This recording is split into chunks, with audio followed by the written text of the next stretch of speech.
Divorce মামলা আদালতে গড়ানোর পরেও ছেলের জন্য ভাঙা বিয়ে জোড়া লাগে রাহুল এবং প্রিয়াঙ্কার। Hi everyone, welcome back to my channel Anjana entertainer. বন্ধুরা, তোমাদের সকলকে আমার এই ছোট্ট ইউটিউব চ্যানেলে স্বাগত জানাই।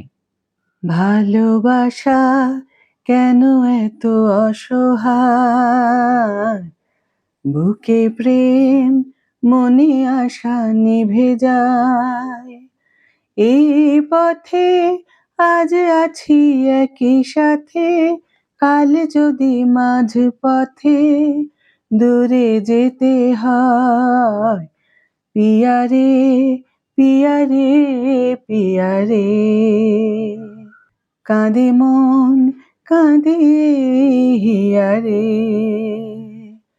পিয়ারে পিয়ারে কাঁদে হিয়ারে। এই প্রশ্নই আজ ঘুরে ফিরে আসছে রাহুল প্রিয়াঙ্কা জুটির ভক্তদের মনে। চিরদিনই তুমি যে আমার সিনেমার কৃষ্ণা আর পল্লবী চির অমর বাংলা সিনেপ্রেমীদের মনে। এই জুটির ভেঙে যাওয়ার খবর মন ভেঙেছিল হাজার হাজার মানুষের। সিনেমার চিত্রনাট্যের মতোই শেষ লগ্নে টুইস্ট, ডিভোর্সের শুনানির মাঝপথেই সিদ্ধান্ত বদল। সিনেমার চিত্রনাট্যের চেয়ে কম রোমাঞ্চকর নয় রাহুল প্রিয়াঙ্কার এই প্রেমের গল্প। কিশোরী প্রিয়াঙ্কার প্রেমে পড়েন রাহুল। পর্দায় ভাই বোন হিসাবে শুরু হয়েছিল তাদের গল্প। শুরুতে নাকি রাহুলের নায়িকা হওয়ার অফার বারবার রিজেক্ট করতেন প্রিয়াঙ্কা। ভাগ্য বদলায় রাজ চক্রবর্তীর চিরদিনই তুমি যে আমারের হাত ধরে। 2008-এ মুক্তি পায় এই ছবি। তখনও 18-র গণ্ডি পার করেননি প্রিয়াঙ্কা।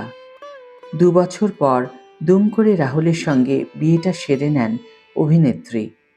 ক্যারিয়ার জলাঞ্জলি দিয়ে বেছে নেন মাতৃত্ব। 2013 সালে জন্ম নেয় রাহুল প্রিয়াঙ্কার পুত্র সহজ। কিন্তু সন্তানের জন্মের বছর খানেকের মধ্যেই রাহুল প্রিয়াঙ্কার মনোমালিন্য বিরাট আকার ধারণ করে। পারস্পরিক বোঝাপড়ার অভাবে আলাদা হয় পথ। দীর্ঘদিন সিঙ্গল মাদার হিসাবে একাই সহজকে বড় করেছেন প্রিয়াঙ্কা। আদালতে বিচ্ছেদ মামলাও দায়ের হয় 2018 সালে। কিন্তু এত সহজে কি ভেঙে ফেলবো বললেই ভেঙে ফেলা যায়? বিচ্ছেদ পর্ব চলাকালীন রাহুলের নাম জড়িয়েছে একাধিক সহ অভিনেত্রীর সঙ্গে। টলিউডের এক নামী ফটোগ্রাফারের সঙ্গে প্রিয়াঙ্কার ঘনিষ্ঠতার কথাও কারোর অজানা ছিল না। তবে ছেলের জন্য ফের এক হওয়ার সিদ্ধান্ত নেন রাহুল প্রিয়াঙ্কা। 2022 সাল থেকে একটু একটু করে ফের কাছাকাছি আসছিলেন রাহুল প্রিয়াঙ্কা। পুজো, দোল সব অনুষ্ঠানেই সহজকে মাঝে রেখে একসঙ্গেই সেলিব্রেট করতে দেখা গিয়েছিল রাহুল প্রিয়াঙ্কাকে। ওই বছর প্রিয়াঙ্কার জন্মদিনেও অভিনেত্রীর সঙ্গে একই রঙের পোশাক পরে দেখা গিয়েছিল রাহুলকে। আবার সহজকে নিয়ে একসঙ্গে দোলও উদযাপন করেছিলেন এই জুটি। দুজনের এক হওয়ার খবরে শিলমোহর দিয়েছিলেন রাহুলই। জানিয়েছিলেন ডিভোর্স মামলা প্রত্যাহার করে ছেলে সহজের জন্য একসঙ্গে থাকবার সিদ্ধান্ত নিয়েছেন তাঁরা। ছাদ আলাদাই ছিল রাহুল প্রিয়াঙ্কার, তবে স্বামী স্ত্রী হিসাবে সম্পর্ক ছিল অটুট। পরস্পরের সুদিনে দুর্দিনে একসঙ্গেই ছিলেন তাঁরা। স্বামীর মৃত্যু সংবাদ যখন কানে এলো তখন ছবির লুকসেটে ব্যস্ত ছিলেন প্রিয়াঙ্কা। বুঝেই উঠতে পারছিলেন না কি করবেন। 13 বছরের ছেলেকে কি করে বলবেন এই কঠিন সত্যটা। রবিবার রাতে প্রিয়াঙ্কা সরকার হাজির হয়েছিলেন রাহুলের পল্লীশ্রীর বাড়িতে। সেখান থেকে চলে যান নিজের ফ্ল্যাটে।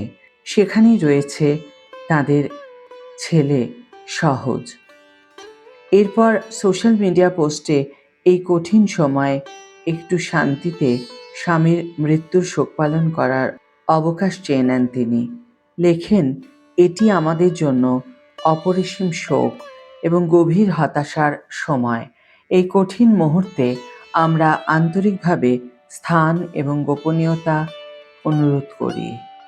একটা বাচ্চা, একজন মা, একটি পরিবার এবং প্রিয়জনরা একসাথে এই ক্ষতি নেভিগেট করার চেষ্টা করছে।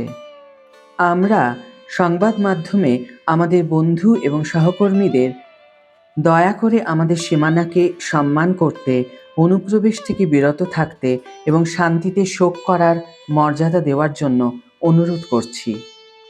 প্রসঙ্গত, গত রবিবার অর্থাৎ 29শে মার্চ তালসারিতে চলছিল ভোলে বাবা পার কারেগা এই ধারাবাহিকের শুটিং।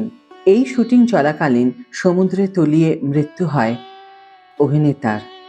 প্রাথমিকভাবে জানা গিয়েছিল খুব শীঘ্রই অভিনেতাকে তুলে আনা হয়েছিল জল থেকে, কিন্তু পরবর্তীকালে ময়না তদন্ত থেকে জানা যায় কমপক্ষে 1 ঘন্টা জলের তলায় ছিলেন অভিনেতা, আর তাই রাহুলের ফুসফুস ফুলে দ্বিগুণ হয়ে যায়। এই গোটা ঘটনায় পূর্ণাঙ্গ তদন্তের দাবি জানিয়েছেন টলিউডের বহু ব্যক্তিত্বরা। গোটা ঘটনায় প্রযোজনা সংস্থার গাফিলতির কথা উল্লেখ করেছেন একাধিক তারকা। তবে রাহুলের এই ঘটনায় ইন্ডাস্ট্রির কলাকুশলীদের সুরক্ষা নিয়ে একটা বড় প্রশ্ন উঠে এসেছে। রাহুলের আত্মার প্রতি শ্রদ্ধা জানিয়ে আজকের ভিডিও এখানেই শেষ করছি বন্ধুরা। অন্যদিনের মতো ভিডিওটি লাইক, সাবস্ক্রাইব, কমেন্ট করার অনুরোধ আজ আর করব না। তবে যদি ইচ্ছে হয় শেয়ার করো সকলের সাথে, যাতে ভিডিওটি তাদের কাছেও পৌঁছয় যাদের গাফিলতিতে এরকম একটা তরতাজা প্রাণ অকালে চলে গেল। ভবিষ্যতে যেন আর কোনো শিল্পী কলাকুশলীদের সঙ্গে এরকম দুর্ঘটনা না ঘটে, তার জন্যই এই অনুরোধ। আজ তাহলে বিদায় বন্ধু, দেখা হবে পরের ভিডিওতে। ভালো থেকো, সুস্থ থেকো, সঙ্গে থেকো।